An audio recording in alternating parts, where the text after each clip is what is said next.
First question काय होता 6.1 मधला प्रॅक्टिस सेट 6.1 मध्ये फर्स्ट होता if sin theta equal to 7/25 then find the values of cos theta and tan theta.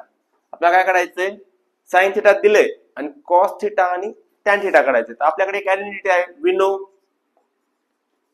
आपल्याला काय माहित आहे की sin square theta plus cos square theta equal to 1.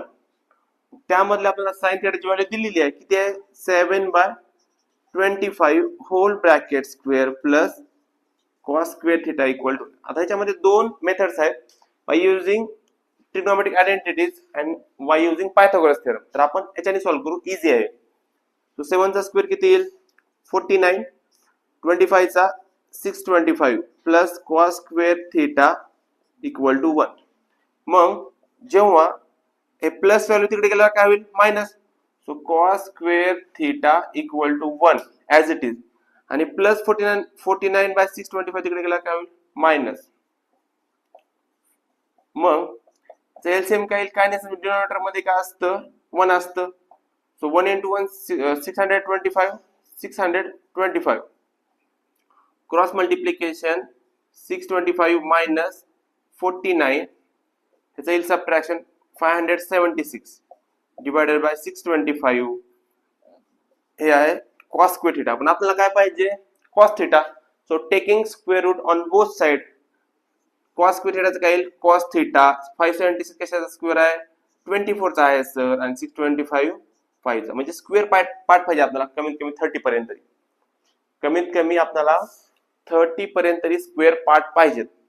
आता tan जर काढायचा असेल तर काय करावं लागेल सर. तर tan चा फॉर्म्युला आपल्याला माहित आहे tan theta equal to sin theta by cos theta.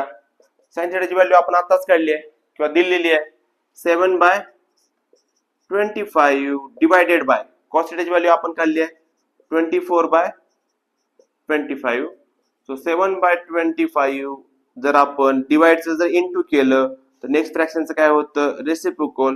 So 25/24 25/25 get cancel. तर आपल्याला आन्सर काय भेटलं tan theta चं 7/24. तर असे क्वेश्चन बोर्डाच्या पेपर मध्ये येतात. आपण असे क्वेश्चन सोडवले पाहिजे. हा फर्स्ट क्वेश्चन आहे by using trigonometric identities. Trigonometric identities मध्ये आपण हे